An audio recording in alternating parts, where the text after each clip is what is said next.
Sid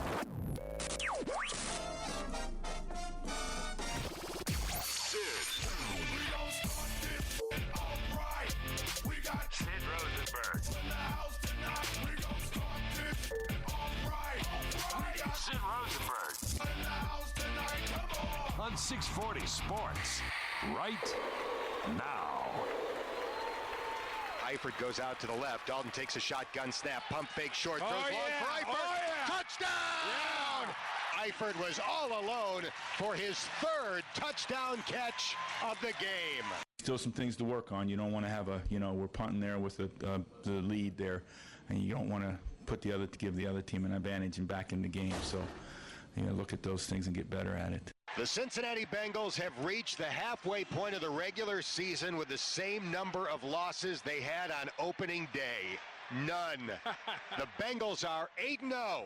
They beat the Cleveland Browns tonight, 31-10. I mean, it's huge to put ourselves in the position that we're in, to stay undefeated. There's not a lot of teams that have been 8-0 before, and we understand that. We know this is something that's hard to do, but we got to keep pushing. It's like I told the team, Cam Wake's production has got to come from somewhere else. It could come from the interior. It could come from another defensive end. It could come from a linebacker. But if it's either us, we're getting that production, or offenses are going to get that production. So we'll find a way to get it. And when you lose a guy like Cam Wake, I mean, it's hard. I don't care who you are. It hurts us on a lot of different levels. But we do have guys that can play football. And I'm confident in what we have in this building to be able to help. No, we've been practicing with a chip on our shoulder. We try to get better every week, and we try to get better. We had a bad week with a setback last week. We just get back going this week, then shake the confidence in. Guys are just practicing, focused on what they got to do and working hard. These are the things that have to be worked through. What he wears on the hand, how we can adjust that to make him more comfortable. How he can use it. I was thinking of putting a baseball bat over there myself, but, all those things have to be worked through so that he's comfortable and he's ready to go. He did, use the hand yesterday and some contact work, but he hasn't put it down yet. Rubio has his pocket pick. Wade at the buzzer, good of it. Go, got it! Oh, it's all dropping for Dwayne Wade from half court. Oh, my, what a shot to end the half. Final score, Miami 96 and the Minnesota Timberwolves 84. Among the tens of thousands of text messages recovered from Lieutenant Charles J. Glenowitz's cell phone, one seeking an introduction to a big-level motorcycle gang member. It was for a hit on the village manager. Investigators say Glenowitz feared exposure by village administrator Ann Marin. In June, he texted that he'd thought through many scenarios, from planting things to the Volo Bog, a watery state wildlife reserve in Fox Lake. It's quite unbelievable and almost surreal. The disclosure that Glenowitz was looting the police fund supporting the Youth Explorers program that he ran is still reverberating. For the first time ever, the 100 Club of Chicago, which supports families of first responders killed in the line of duty, wants its money back, $15,000. It's important that the people that support this organization know that we're doing the right thing. Telecommunications company Motorola Solutions is giving its $50,000 reward for Glenowitz's killers to the Explorers program to help replace the funds that were lost. After hearing the news, Jack Kilchinski canceled a Friday fundraiser for the Glenowitz family and tore up all the checks he'd collected. So many good police officers out there, and nowadays the police are getting such a bad rap. We don't need this. The event was scheduled at the high school Glenowitz attended, where his funeral was held 2 months ago, and where the community is once again in shock over the loss of a hero. Mourners gathered in Russia to say goodbye to one of the 224 victims killed in last weekend's plane crash over Egypt's Sinai Peninsula. The first funeral comes as authorities continue to investigate what brought the plane down. U.S. intelligence officials say there is a possibility ISIS or an affiliate planted a bomb on the flight, but some experts caution more information is needed. Either forensic evidence, bomb residue or bomb fragments, or conversations among ISIS members that are specific enough to give you confidence that they were actually in on the plot. ISIS has insisted it did cause the crash, releasing an audio tape Wednesday daring investigators to prove otherwise. The flight was traveling from Sharm el-Sheikh to St. Petersburg, Russia, when it broke apart in midair 23 minutes after takeoff. Out of an abundance of caution, officials in the UK have suspended flights from the Egyptian resort, stranding thousands of passengers. We have to put the safety and security of British nationals above all other considerations. Authorities in Russia have questioned whether ISIS is to blame. The country has been carrying out airstrikes against the group in Syria and now plans to send anti-aircraft missiles to Syria to protect Russian military forces in the region.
At this point, Z-Mac sharing the same opinion as the great Northeastern University professor and terrorism expert Max Abrams, who on this show just 2 days ago said that he believes, although he's not ruling anything out other than terrorism, because he doesn't, well, I say terrorism, I mean an airstrike from the ground by ISIS in the peninsula. He did say a bomb was possible, but he's pretty convinced, Max Abrams, that this was a malfunction on the plane. Z-Mac is convinced of that today as well. He thinks that there's really been no evidence to suggest otherwise. Britain did come out yesterday. They said they saw some ISIS emails and stuff online that suggested they were going to do something like this. But Z-Mac really believes that this is Barack Obama's work, that he is out there right now trying to make Putin look like the bad guy, you know, that the Russians got paid off and the Russian airliner got blown up, and maybe Putin is not out there trying to kill ISIS. So I don't want to put words in Z-Mac's mouth because, well, he's a crazy person and he scares me. But he's inside cutting up a George Bush piece. So we have a great show today.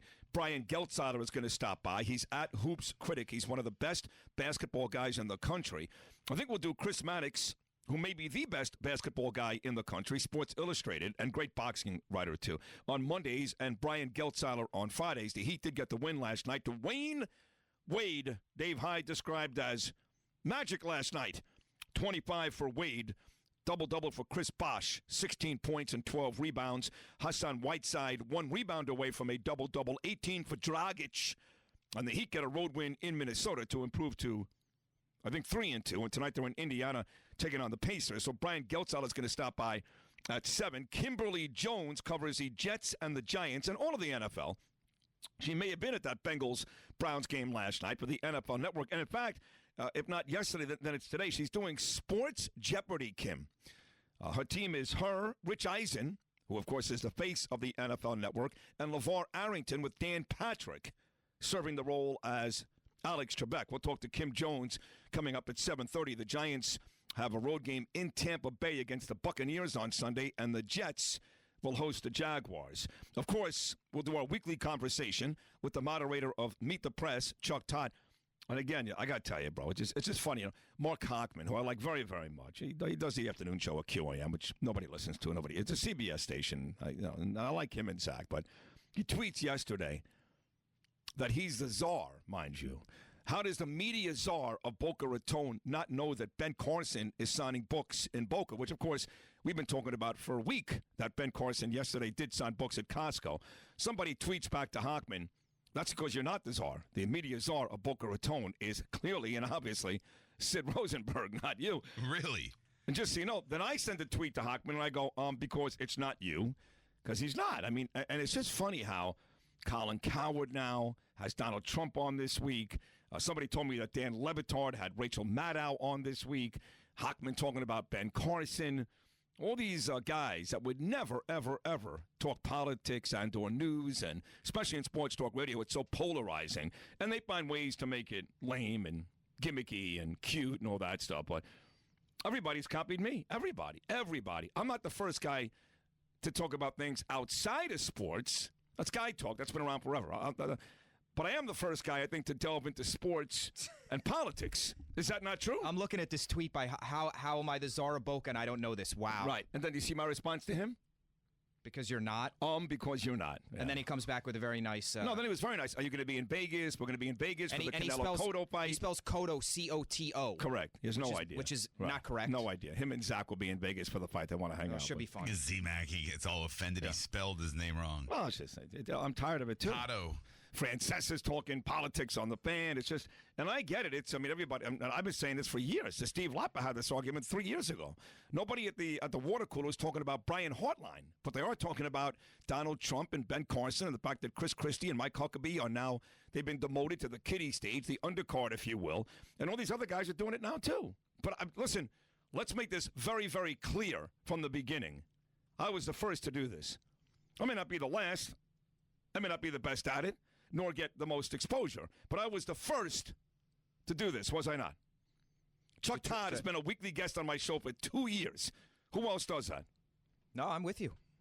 We're about to have Doris Kearns Goodwin about right now. So. Right. What other sports guy is going to bring on the great presidential historian who's going to be a phenomenal guest, Doris Kearns Goodwin, anytime, any place? And it's a big story. I should say it's a great guest today because of the revelations sent out by 41, George Bush, talking about how he believes guys like Donald Rumsfeld, I've always said this too, guys like Donald Rumsfeld and Dick Cheney ruined his kid, which of course was President 43. So we're also going to talk to Pete Prisco today, the best NFL writer at CBS. He's got his midseason report card out and all that good stuff. And the Lions fired everybody yesterday, and the Steelers brought in Jacoby Jones, and the Bengals remain undefeated. So plenty of NFL to talk about with Pete Prisco. But as promised, when we get back, the great presidential historian, often on Meet the Press, Imus, you name it, Doris Kearns Goodwin, talking about the presidency right after this.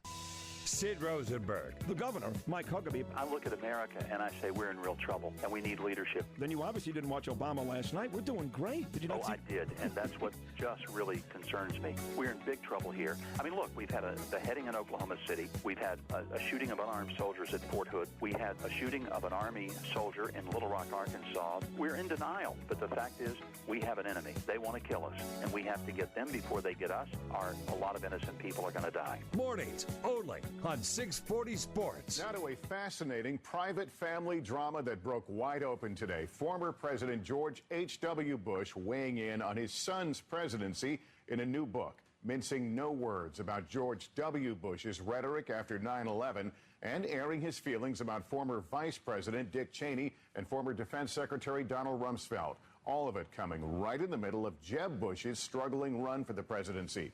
NBC's Andrea Mitchell has the fallout. Father and son, both presidents. And now for the first time, the father is breaking his silence about some of the son's most trusted war advisors, slamming Dick Cheney as an iron ass, Donald Rumsfeld as an arrogant fellow to John Meacham in Destiny and Power. I took it as a mark of pride. I was aggressive in defending and carrying out what I thought were the right policies. A complicated family drama now extending to the presidential hopes of another son, Jeb, who talked about it today with NBC's Casey Hunt. My brother's a big boy. His administration was shaped by his thinking, his reaction to the attack on 9/11. I think my dad, like a lot of people that love George, want to try to create a different narrative. George would say, this was under my watch. I was commander-in-chief.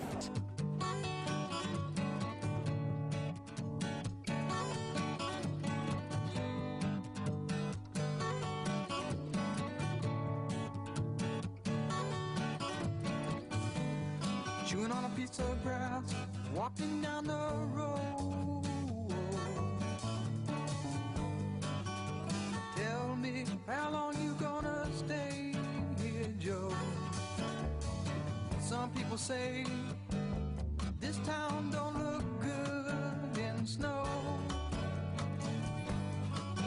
You don't care, I know. So I told you the other day that I used to get a kick out of traveling with Imus. Used to fly in a G7, of course. The fanciest plane there was. Teterboro Airport, right next to Bon Jovi's plane. And we'd end up at all these northeast spots, New Hampshire, Massachusetts, Maine. And we'd hit the hotel bar, usually the Ritz. Don is treated very, very nicely, of course. And same folks would be in there waiting for us. Doris Kearns Goodwin, her husband, Mike Barnacle, a host of others. And I will say this, the highlight of all those years on Imus, every morning for 6 years, on and off for 9 years. For the most part, it was a torturous, horrible stay, and he's a horrible human being. But the highlight was actually sitting down one day for 30 minutes. Imus was out at the ranch in New Mexico one summer, every summer, I should say, and 41 came in. It was during the Republican convention back in 2004. And I had no idea that him and Barbara, his daughter-in-law Laura, they love me. They said, you're our favorite part of the Imus show. Swear to God. And 41 and I sat for about 30 minutes, and he gave me his presidential cufflinks, which I lost because I'm a moron. But he gave them to me, and that was a big highlight. So the book is out. He's very tough, as I've been for years, on Dick Cheney and Donald Rumsfeld. When you talk about the presidency, nobody knows more about it, the history of it, than Doris Kearns Goodwin. And I am really, and I mean this from the bottom of my heart, really happy to have her on this show. Doris, it's Sid down in Miami. Good morning. How are you? Oh, I'm glad to hear your voice again, Sid. I remember those Imus days well myself. Those were great so days. Good. Those were great days. We put on some really good shows and had a lot of fun. And certainly you were a major part of that. I got a kick out of it, Doris, watching you on Meet the Press a couple of weeks ago and all that good stuff. And good to see you're still doing very, very well. Thank you. Hey, let's get right to this story, though, with Bush. I have said for years, I've always liked 43. I'm aware of his limitations and his warts and how that second term went. But I always felt people like Wolfowitz, Rumsfeld, Cheney set him up for failure. And he's a nice guy, relatively gullible, too, and he was all too willing to follow their lead. And I guess his dad feels the same way. How do you feel about that? Well, it was so interesting to see what 41 said, and he's such a classy man that I have no doubt that that's what he feels. There's no question that Bush Sr. isn't doing this for any political gain, particularly now. This is obviously something that's been deep in his heart about Rumsfeld and Cheney. And, it's hard when a young president comes in without much foreign policy experience. Then there's an inevitable necessity to depend upon the people who know more than you do. And, I think it's right, as Bush 43 said, he was a big boy. He had to make his own decisions, and he bears ultimate responsibility. But I think Bush 41 has every right in the world to be saying, I think these people were more hawkish and led him in ways that I wish he hadn't gone. I find it very disheartening, though, Doris, that 14 years later, look, we've had plenty of attacks in this country. We had Mike Huckabee on talking about that, Fort Hood, the Boston Marathon, but nothing obviously as big as 9/11. And I thought George Bush did a very good job after that. And to hear folks like Donald Trump critical of George Bush, I just feel like it's too easy. And to me, it really bothered me. But between us, Doris, that's when I jumped off the Donald Trump bandwagon when he, in fact, attacked George Bush for what happened on 9/11. That's interesting. I think there are moments when these crises occur, and they just sometimes happen. You can't, everybody always wants to find a reason for it occurring. It happened with Pearl Harbor. For generations, people had to believe that there was some conspiracy that FDR didn't do what he should have done, or that he actually knew that the planes were coming. And whenever you have that kind of a shock to the system, somehow it's easier to think that it's somebody's fault. And obviously 9/11 was the fault of al-Qaeda. But the question is, to blame it on Bush happening is one thing, and I think that's out of bounds. To blame what he did with it, and could he have done something different than the attacks he did on Iraq and Afghanistan, is completely right dialogue that somebody can have or have a discussion about. But, I think about George Bush Sr., and he's so wonderful that he's still, at this age, still feeling this passion. I guess his son, Jeb, said it felt like he's come back alive again. So I got to know him up in Kennebunk. I one time went up there to have lunch with him, and the incredible thing was I went into the bathroom on the way out, and it was right near the doorway, the circular doorway. And I got in there and I locked myself in. I couldn't get out, so he had to. It was so finally he had to get. He couldn't make the door open either from the outside, so we had to get a knife to undo the doorknob. When I came out, he said, "Well, at least you write right. You write well." I thought, "Oh my God!" So that's my memory of George Bush and Sr. and Kennebunk. No, he's got a great sense of humor. I'll tell you something, Doris. When I sat with him in Imus's office many years ago, going back to 2004, the Republican convention in New York, and we sat, Doris, and he's a big sports fan. We talked about Texas Ranger baseball and Rice football and Texas football. And at the very end, I said, I was really surprised to hear, 41, that your wife and your daughter-in-law love me. I go, it's a very difficult job. Imus makes fun of me, and sometimes my dad is embarrassed about me. And I swear, he looks at me and he goes, how do you think I feel? Isn't that great? See, that's a real human reaction, a connection, a human connection. I think they're a very classy family. And the whole way this election has gone down, it's still bewildering to me that what's happened to Jeb Bush and, whether he'll have a chance to restate himself and come back into this thing, and still a long way away. But I wouldn't have imagined that we'd be in this state with the people running as they are now if I'd guessed this years ago. It's incredible. I am amazed that his dad did so well. Like you said, such a classy man, great vice president. Even Barack Obama came out and said he's an underrated president, which is amazing. And 43, like him or not, was a two-term president. And Jeb Bush is having an awful time of this. What do you attribute that to? Well, what's the main reason why Jeb Bush is floundering? Well, I'm not even so sure that it's just him. I mean, I think there's some wave of feeling that politics has disappointed people, and there is a reason for that, given the deadlock in Washington, and this kind of sexy love now for these people without political experience, that somehow they're going to cut through all the miasma in Washington and just get things done by the sheer force of their person. And they sort of are promising that, the Trumps and the Carsons. And it's simpler to think that than to think you got to go down there, you got to make deals with Republicans and Democrats. I'm just going to get it done. So I don't know how long that's going to last. I mean, clearly it's a disagreement about the whole political class, and that the people who've been politicians don't deserve to be. And in the end, you need experience. I mean, you can't just pop into that office without having some experience. So they could argue they have different kinds of experience, some in business and some in the hospital administration. But as it gets closer, I have a feeling that people are just going to look more clearly at what do they really want to do, not just say, I'm going to fix it. The great presidential historian Doris Kearns Goodwin joining us here this morning. About 4 more minutes to go. I think you're right. We need experience. I think the guy in office now, about to finish up year number 7, has shown us we need experience in that office. Yet, Doris, at least half the country thinks he's done a marvelous job. He's going to win a Nobel Peace Prize. Some say, that he may be one of the greatest presidents in the history of the game. I personally think in my lifetime he's the worst. There with Jimmy Carter. Where would you, when you write books about Barack Obama 20 years from now, Doris, what are you going to say about his presidency? Well, I think, it may be that you feel frustrated while you're in the middle of it, wishing that more had been done to deal with the Congress. But when you look at it from, 50 years from now and go back to the health care law, if presumably it still stays and remains a major achievement, not having done for 100 years, if the economy does stay strong, at least for, some people by the end, getting us out of the recession, some of the things that he may get credit for will be gay marriage, even though he didn't make it happen. It happened on his watch. And the foreign policy stuff is much more complicated. I don't think we'll know the good or bad of that for, a generation. And so that I can't speak to. But some of the stuff he did in education, I think, is pretty good. So there's that mixture between what he's looking for is substantive achievements that will stand the test of time. And some of them will, I think. And then when he goes away, people will not feel that same frustration that, couldn't more have been done? And how much is that the Republicans, how much Democrats, how much is him? Memoirists are going to have a lot of fun sorting all that out. Doris, when you look at this Republican field, we're about to have another debate coming up on Tuesday night. Chris Christie now demoted to the undercard, as well as Mike Huckabee. Lindsey Graham is out, as well as Governor Pataki. We're down to 8 on the main stage. You talked about the inexperienced folks doing well, people like Donald Trump, Ben Carson, Carly Fiorina. Anybody up there, we even talked about Jeb Bush, anybody up there, Doris, that you think is presidential, knowing that office as well as anybody that's ready to actually lead this country?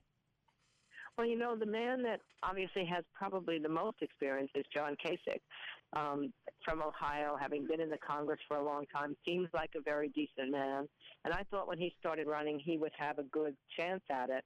You know, and imagine the combination of Rubio and Ohio and Florida and Ohio and Kasich could have an electoral college impact. But, you know, somehow the debates just haven't allowed some of the people who haven't been in the middle of the big fight to make their points and make an impact. So I'm not sure I'm not sure where Rubio's going now. Right. I mean, it really is a bewildering thing. You know, you just think that somehow it's going to sort itself out and that people are going to feel they've got somebody, but I'm not sure how intensely people are really focusing on it either. I think when you actually get in that booth, I mean, you know that feeling. You go in the booth, it's still pretty magical to know that you can close a curtain and you're voting for this guy who's going to be the president or this woman who's going to be president.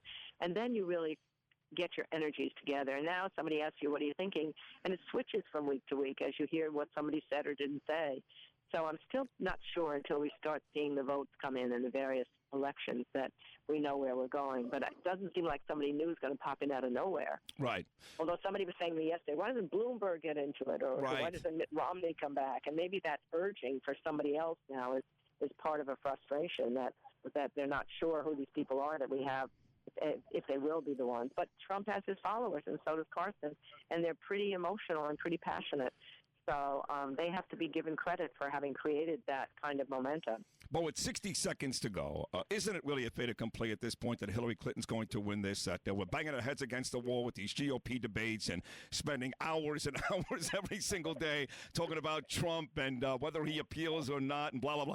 Isn't Hillary Clinton, at least at this point, going to kill anybody she faces?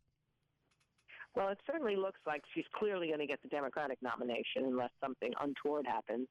And at the moment, you know, the combination, it seems, of her experience and the voting bloc that would be behind the Democrats, and if they all fall into line behind a first woman, yeah, I suppose the betting would be on her. But but they betted on her, in 1908, so I'm sure she herself is not going to take it for granted. And in some ways, she's been lucky by having this tough 6 months over the email thing and Sanders and then finally fighting through it with Benghazi and that good debate experience and Joe Biden not coming in, sort of renewing herself, because otherwise we'd all be sitting around saying, oh God, we've been assuming it was going to be Hillary the whole time and we're sick of her. Right. At least we had her going under trial and then coming out of it, and she just has to stay that way now, not take this thing for granted, because then something happens when you do.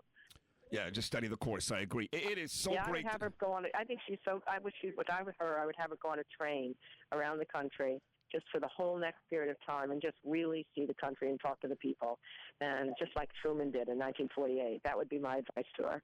Yes, I like that too. Listen, it is great. A whistle-stop tour.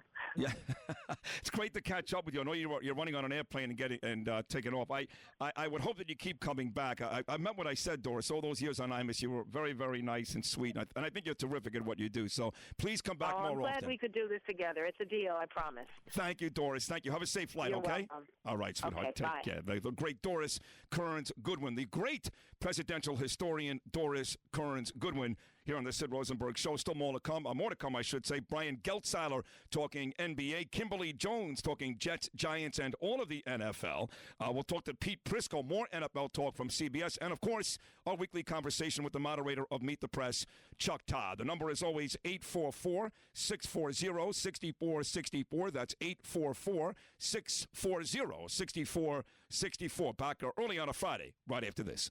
Welcome back to the Sid Rosenberg Show. Oh, the Niners.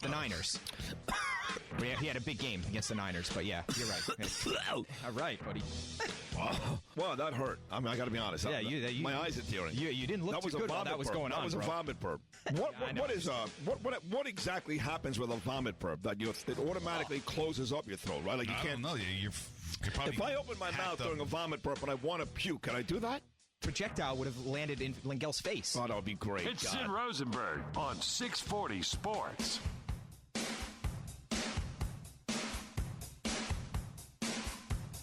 Nothing sold out. It's hearing when we lie. Truth is not kind. And you said neither am I.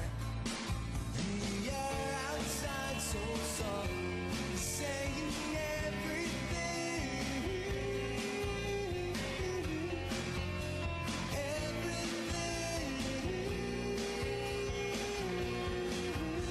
All I want is to feel this way, to be this close, feel the same. All I want is to feel this way. The evening speaks, feel it say. That was really good. Doris Kearns Goodwin, the great presidential historian. If you missed that, we're going to replay that again at 8:15. That's what we'll do, because we've got Brian Geltzaler talking NBA coming up at 7. Kimberly Jones talking Jets, Giants, the NFL, and Sports Jeopardy, which she played with Dan Patrick and Rich Eisen, I believe, yesterday. She'll join us at 7:30. We'll do Doris Kearns at 8:15, Chuck Todd, 8:45, and CBS NFL on CBS. Pete Prisco, he'll be here at 9:30. But you tried for 2 years to get Doris Kearns Goodwin, and you got it done. 2 years ago, I just went back on my text. She would always respond nicely. Nice response. When she was on the West Coast. She was traveling. You can tell she loves me. She absolutely confirmed all the good times at all the hotel bars with Imus, whether it was New Hampshire or Maine or Boston, the fancy Ritz hotels all over the country. And she'd be there every single time. Her husband, Mike Barnacle, and a host of others. And we had a blast.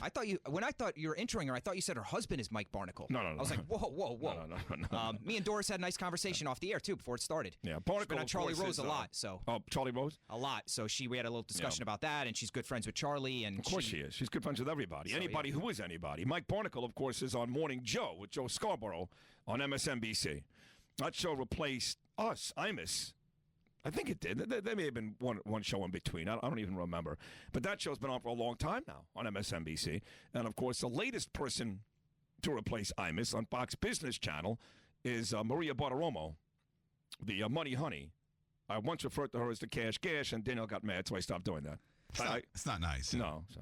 And she's going to be a part of this, I would imagine, this debate on Tuesday night, which is on the Fox Business Channel, right? Is she part of that? I would imagine, yeah. Some type of role. Maybe even not behind the scenes, but, off to the side. Or I don't think she's moderating the debate or anything. Is she moderating it? I don't know. When I think of the Fox Business Channel, the first guy that comes to mind is Neil Cavuto. Then I think about Varney. I would always think about Imus, but he's gone now, so I don't even know. It is coming up Tuesday night in Milwaukee. And once again, if you're waking up late, the governor of New Jersey, who I think has had two really good debates in a row, Chris Christie, has been demoted to the undercard. He's off the big table, as has our good friend out of Arkansas, Mike Huckabee. So here's what it looks like. Your undercard table, your kiddie table, sans Lindsey Graham out of South Carolina and the former governor of New York, Pataki. They're both out. Your undercard little table consists of Rick Santorum out of Pennsylvania, Bobby Jindal out of Louisiana, Chris Christie out of New Jersey, and Mike Huckabee out of Arkansas. Now you're down to 8 for the big table at 9 o'clock Tuesday night on Fox Business Channel out of Milwaukee. Donald Trump, Carly Fiorina, Ben Carson, Rand Paul, he just made it. Jeb Bush, Marco Rubio, John Kasich also just made it, and Ted Cruz. Moderating the debate will be Neil Cavuto. Told you. Maria. There you go. And those are the big stars. Wall Street Journal's editor-in-chief, Gerard Baker. Well, that's right. It is a dual effort between the Wall Street Journal and Fox. But yeah, those are the three big ones. Yeah. It's Cavuto, Maria, and Varney. That's about it for me. And, of course, that's Fox Business, not Fox, where you get Sean Hannity and Bill O'Reilly and Megyn Kelly and the rest of those folks. Anyway, the Bengals remain undefeated. And are they going to win the Super Bowl now? Is that it? They're 8-0. They're 8-0. You know what? They needed another option besides A.J. Green, and it's taken 3 years for Tyler Eifert to mature into an NFL tight end, but damn, his team looked good. He was great at Notre Dame. Great at Notre Dame, yeah. But he has come along. I mean, it was a lot of injuries, injury bug slowed him down in his rookie season and then second season, but finally he's bursting out. This guy's the second best tight end in the NFL. I think he is. I mean, Greg Olsen maybe, but other than that, I mean, Gronk obviously is on a different level, but man, 3 touchdowns last night. He's got 37 catches on the season, Tyler Eifert, for Cincinnati, and a quarter of those, 9 of those, have resulted in touchdowns. Wow. It's pretty amazing. Johnny Prado's dead, Langell, and that's going to bother you. That's very sad. Johnny Prado's dead. He was a young man, How too. How young? 61. Oof. Johnny Fratto, a Hollywood man about town, self-described mafia guru and frequent guest on Howard Stern's radio program, has died at the age of 61 in Los Angeles. Fratto's wife, Jawanka, says her husband died early Thursday of lung cancer. The dapper Fratto dabbled in several businesses, including film and TV, and was owner of the custom motorcycle business Beverly Hills Choppers. But he was best known for his appearances on Howard Stern's radio show, and he was a very good friend and the manager of another late great one, Eric the Actor. Yeah, I mean, very sad. I mean, the entire Eric the Midget or Eric the Actor they're all gone. The whole That's thing Both is of gone. them. Both of them. Yeah, I did tell Elephant Boy last night. I sent a tweet out. I think you saw this, Z-Mac, to Elephant Boy, Marianne from Brooklyn, Medicated Pete, a host of the Whack Packers, that the curse of Eric the Actor is about to get all of them. Oh. That's not. That is messed up, nice. bro. A lot of those people are just hanging on by a thread as it is. As it is. And they're friends of the show. They are good friends of the show. It's not like we don't know them and you just send a tweet. They're our friends. They'll all be dead in less than 5. Oh, stop. That's horrible. Take that back, Langell. At least not Elephant Boy. Freddie. No, we love Elephant. I love Freddie. We do. We love him. I don't know why, but we do. All right, let me get to this. There he is. Let's get to the Russian airliner. You are convinced now. Yeah, I was convinced for the longest time that a bomb still blew that plane out of the sky. There's something from the Brits. They say that they've intercepted, I guess, emails or tweets, I don't know, that ISIS was talking about blowing up one of these planes. So you think it's purely coincidence, don't you? Well, I just want some evidence. They keep saying, well, we believe it's a bomb, and we have some intel that tells us we saw some text messages that it could be a bomb. It could have been a bomb planted. It could have been someone at the airport that was in cahoots or paid off. I thought they found out they paid these guys off, and I thought that some of these guys got fired already, is what I thought I heard. I know security isn't great at that airport. It's awful. But there's been no evidence. Now, Egypt, the country where the airport is located, has said they have no evidence. Russian airline, no evidence. Now, the intel's coming from not our intel, from the Britain. UK, from the Brits, that they... No. U.S. Intel was the first one to say 2 days ago, not the CIA, but U.S. Intel did say 2 days ago that they believe it was a bomb. That was from us. No, but the UK cut off flights to Egypt because of these text messages, and then the U.S. looked in, said to Britain, what do you know? Why are you cutting off planes there? You have thousands of Brits, by the way, stranded in the Sinai. Literally thousands. Yes, they got this beautiful, like the Hard Rock, this Egyptian resort over there. Built by Israel, by the way. Right. Oh, God. So you think that Barack Obama is behind all this, that he wants to make Putin look bad and the Russians look bad? And well, it doesn't look good, and Russia and Egypt are saying, no, it's not it. I mean, the Egyptian president's now in, or one of their ambassadors is in Britain trying to come up with, I guess, brainstorm and figure out how this happened, but there's no evidence. Yeah. As soon as the evidence comes out, I'll say, okay. A lot of young kids died on this plane, way too many young kids, and the youngest that died was a 10-month-old baby. I haven't read the whole story, but they're saying this morning in the New York Times that the 10-month-old baby will actually, believe it or not, that body will give them what they need to know. That is where all of the answers lie, in the 10-month-old. Yeah, and I'm not discrediting it. I just want some evidence. Instead of them telling us we believe... CNN. Yeah, CNN, Fox, MSNBC, all of them. If you put on BBC, it's a completely different story. So you hate CNN this morning as much as Ben Carson does. That's a whole other thing. They're they're trying to tear apart Ben Carson and just make him look... They had like one person that lived in the neighborhood with Ben Carson in the ghetto of Detroit that was like, well, I don't think he was that much of a crowd. They said, bring this guy on. Okay. Defunk everything he said. Begging you to calm down. Debunk. Debunk is debunk. Let me get that for a second. Ben Carson was actually on Fox last night. You've got this, Eric, with Megyn Kelly talking about. He's going to be on CNN this morning, too. He's going to be, yes, at 7 o'clock. He'll be on with Chris Cuomo. Don't forget, a couple days ago, Donald Trump was on with Chris Cuomo on CNN, and Langell turned it around right away. So we hope to do the same this morning with Ben Carson, who did sign books last night at the Costco in Boca. The media czar of Boca Raton, self-proclaimed Mark Hochman, did not know about it. And then, of course, I was compelled to tell Hawk that he's not the media czar, that the media czar is me. Yeah, good. And I've known about it for a week and promoted it for a week. Where'd you find that information from? You. Yeah, okay. He did not deny that. Just, Mark Hochman did not deny it. He said, well, you're right. So I'm slipping. I get it. But at least I'm still somewhat relevant. He was very nice about it. Anyway, here it is. This is Ben Carson complaining about CNN and Megyn Kelly. Did he actually try to hit his mother with a hammer? Did he try to stab one of his relatives? What's the real deal, Dr. Ben? Presidential candidate, retired pediatric neurosurgeon, and author, Dr. Ben Carson. Dr. Carson, thank you so much for being here with us tonight. I know that you've said that this feels like a witch hunt, what's happening over at CNN, but let me ask you flat out whether you stand by the claim that you, as a young man, as a 14-year-old boy, attempted to stab another boy and attacked your mother with a hammer. Those claims are absolutely true. I am 100% sure that they are true. And this is simply an attempt to smear and to deflect the argument to something else, something that we've seen many, many times before.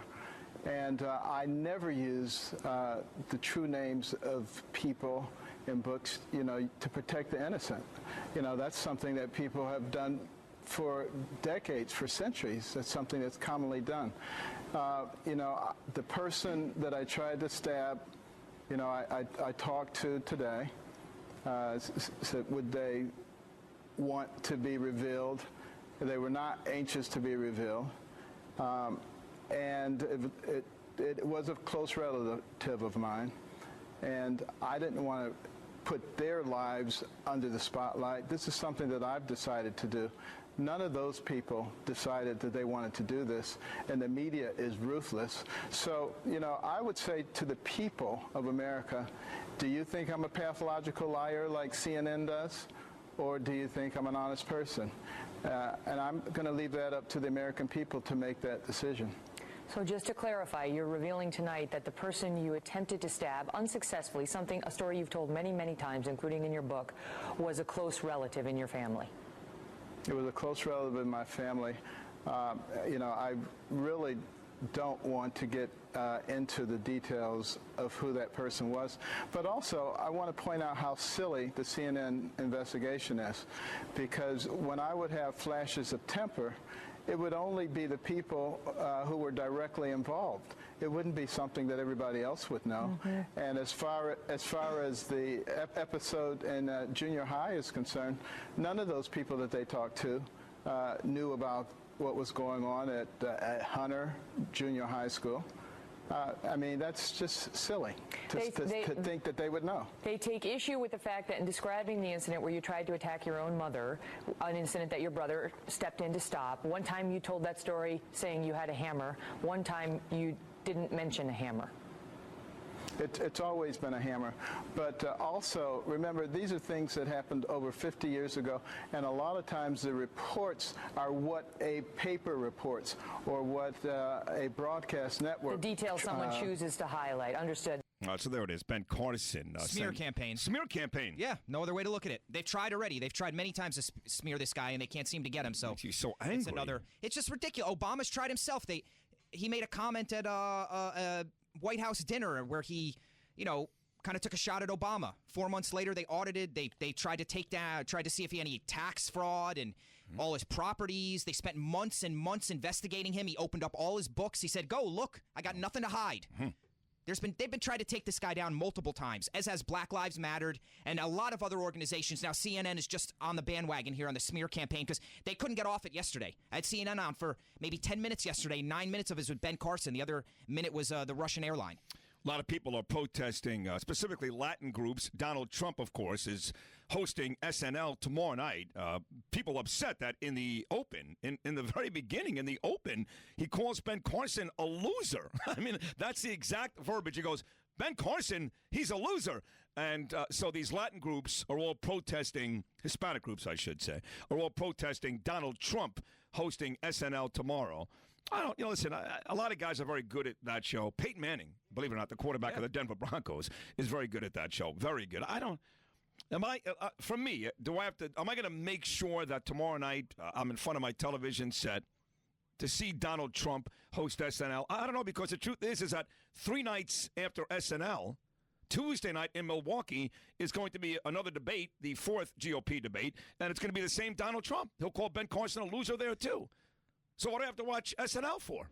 To support the, I don't want to say the GOP because the GOP doesn't even support Trump, but to support Trump and these losers like John Leguizamo said, I'll never watch SNL again in my life because they're putting Trump on. You know what's funny about that, too, is I just posted a picture last week. You may remember years ago, that movie Ice Age, Sid the Sloth, they used my name. John Leguizamo is one of the voices, and I actually like John Leguizamo. Benny from the Bronx. In the great movie, what's that movie with Al Pacino and Carlito's Way? Oh, yeah, great. And then, of course, he did a very good job in The Summer of Sam, you may remember. I like John Leguizamo. He's a very, very good actor. And I had the opportunity to hang out with him and meet him in studio at WQAM a couple years ago. I was there, yeah. And I took a really cool picture of me and John. And just last week, on one of those stupid Throwback Thursdays or Flashback Fridays or Eat My Ass Saturdays, I don't know, I put up the picture of me and Leguizamo. And then a couple days after that, I came to find that he's one of the loudest voices in this whole nonsense. People like him and Quentin Tarantino. And I remember years ago, people like Susan Sarandon, who was my assistant coach, mind you, for the Ranger Celebrity Hockey game for Christopher Reeves. I had 2 assistants one year. One was Susan Sarandon. The other was a very young Jamie Lynn Sigler. At the time, was playing mezzo soprano. So Susan Sarandon, Tim Robbins, Sean Penn, Alec Assface Baldwin, all these people annoyed the hell out of me over the years. All of them. And now you two do, so just so you know. Well, it's good company. Yeah. It is good company, isn't it? Sure. When was the last time you ever put in the same sentence as Tim Robbins or Sean Penn? Or Jamie Lynn Sigler? No, you're not in the same sentence as she is. No? No. All right. No. She, actually, I got an email from Art Sears a couple of days ago. Look how pathetic this is. I know, I saw that. A bounty to disrupt the Saturday Night Live broadcast. To get him off. Hey, what is the email Art sent out about Jamie Lynn that he's offering her to us? What is she doing? I got to check that. She was doing great. She had this blossoming career, mezzo soprano, blah, blah, blah. And then you may remember she played Heidi Fleiss in the Lifetime television movie Heidi Fleiss, maybe the most famous madam in the history of the whore business, and that was the end of her. She got killed for that performance, and I saw it, and I thought it was cheesy. You know what's funny? The producer, director, writer of the movie Showgirls, I don't know if you guys know this, came out 2 weeks ago and actually apologized publicly to Elizabeth Berkley for ruining her career. And he said, I don't get it. Wow. He said, I thought it was a good movie. I thought she did a terrific job. But looking back, she was another blossoming young star on that show, Saved by the Bell. He said, looking back, there's no doubt that because she starred in my movie and put on that performance with that script, I practically ended her career. That movie got ripped to shreds. And I didn't think it was all that bad either. Time. I remember Gina Gershon was in it. Gina Gershon, right? The aging star. Well, Gina Gershon was great in the movie Bounty with Jennifer Tillis. Bound, excuse me. Very good lesbian scenes in that. I've heard that. I haven't seen it. Oh, very good, very good. If you like that, I mean, you know. Well, like I mean. Yeah. But getting back to Trump, what are they saying now? Well, Jamie Lynn is she's just promoting some Hallmark movie, The Christmas Note. So a Christmas movie based on a book. Bring her on. Okay. She actually was in studio with me many times at WNEW. Like I said, she was my assistant coach. She stopped showing up at WNEW because Opie and Anthony called her fat. I swear to God. Wow. She stormed out of because she lived right next door. WNEW was in that building on 57th Street, 7th Avenue, right across the street from Carnegie Deli, right atop the Red Eye Grill. She lived right next door in the building above Hooters. Her walk to the studios was literally 2 minutes. And then it's funny because after Opie and Anthony called her fat and she cried and went out of the studios, not long after that, there were rumors that she may have been anorexic. I don't know. Anyway, what is that bounty about with Donald Trump? What is that all about? I guess, I don't know, someone in the audience go up, run up, and, I don't know what. Smack him? Take the mic out of his hand or do something, and they're going to pay you, I don't know, whatever. Come on, Eric. Amount of money. You need the $5,000 more than anybody. Come on. I need to get to New York. Oh, that's true. That'd take up my whole $5,000. Ask Leo to borrow the money. Pay him back when you get the bounty. I wear a 640 sports shirt when I do it. You wear a Sid shirt. A Sid shirt. That's right. Citizen. Right. As I charge the great. stage. God, that'd be so great. You know what sucks about that is that... And you know what? It's going to take a couple people to hold him back, so that'd be great. In the good old days, Stern, his folks would do that. And you're a big Howard Stern fan. You're ready to admit, like I am, he's the greatest ever. In the spirit. Right, but you wouldn't do it because you're a wussy. Because you're just... Well, you're a muscle-bound, panty-wearing wussy boy. I can't go to jail, man. Yes, you can. What's the difference? I won't make it in jail. I won't. You're living in a jail in your mind every single day anyway. I can handle that one. You're not free. You're not even close to being free, and you know that. Well, that's all right. Who is free? Z-Mac is free. Z-Mac. He doesn't have a care in the world. Z-Mac would rather be in Ireland running through the yes, he would. Shamrock fields. Naked with a beer and with Christy Moore playing in the background. Punching 65-year-old women in the face. All right, we got a big show coming up. Kimberly Jones covers the Jets, the Giants, and the whole NFL from the NFL Network. Again, she was involved in a sports Jeopardy game with Dan Patrick, Rich Eisen, LeVar Arrington. It'll be a good story. She's coming on at 7:30. We're going to replay the conversation we had at the very beginning of today's show. It was great with presidential historian Doris Kearns Goodwin. That's 8:15. Moderator Meet the Press, Chuck Todd, 8:45. Pete Prisco, NFL on CBS, coming up at 9:30. And the Heat win last night, both the Heat and the Knicks in action tonight. Some NBA talk with Brian Geltzeiler right after this.